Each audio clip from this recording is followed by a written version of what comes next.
Morning. We're going now to Workplace Relations and Safety Minister Brooke Van Velden. Brooke, good morning. Good morning, Ryan. So obviously there's a lot of support, but what are you actually changing this morning? So we're here to change the culture at WorkSafe away from a culture of fear to a culture of help. You know, when I've been doing months of roadshow around the country to hear from businesses, workers, and people who deal with risks every day, we've been hearing that they are afraid of WorkSafe.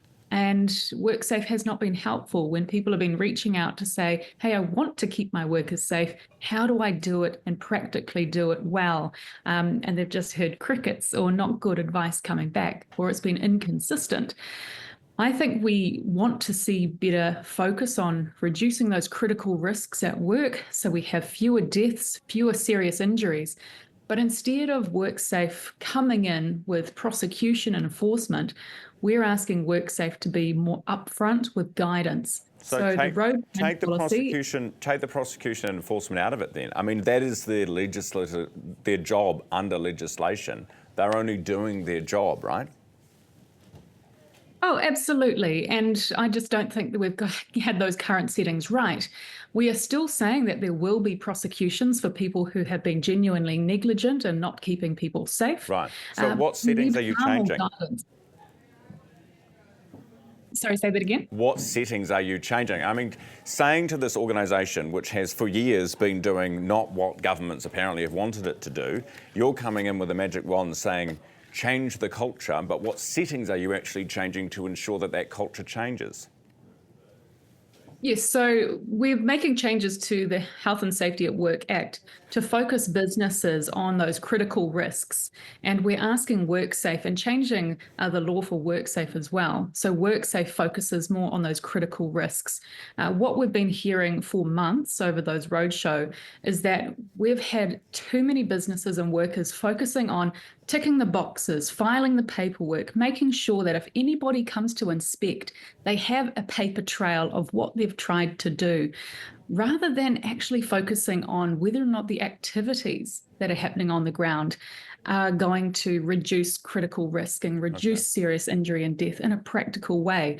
We've had too much money and time being focused on paperwork and compliance. So overall, we're asking people to focus on those critical risks and having WorkSafe, not sweat small stuff when they're doing inspections. Have you had any specific advice that the changes that you're making will lead to more workplace accidents or deaths?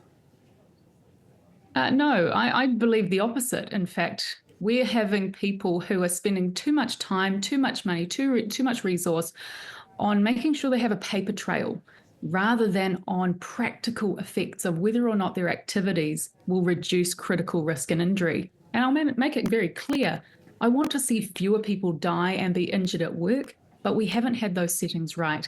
Let's ask WorkSafe and businesses and workers in those different industries to focus on activities that will reduce death and serious injury, rather than on a culture of fear that when WorkSafe comes through, they won't have the right paperwork and they won't have ticked all the right boxes. Okay. So now, we're focusing on you've getting released, the right you've released basics done. You've released a cabinet paper along with this, and Business Desk has the non-redacted version of the cabinet paper, which apparently includes a threat to WorkSafe that if they don't clean up their act, if they don't change the culture, as you put it, then they risk basically serious repercussions like losing their independent status, maybe made into a government department. What is the punishment for them if they don't get their act together?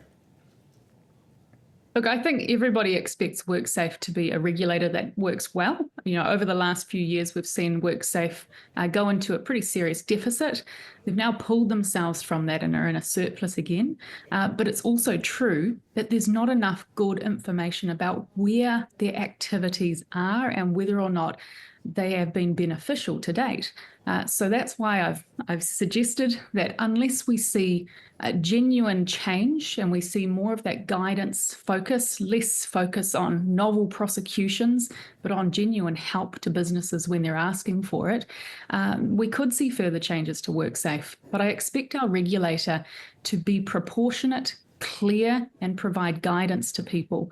We have not been seeing that to date. All right, Minister, appreciate your time. Thanks so much. Brooke Van Velden, Minister for Workplace Relations.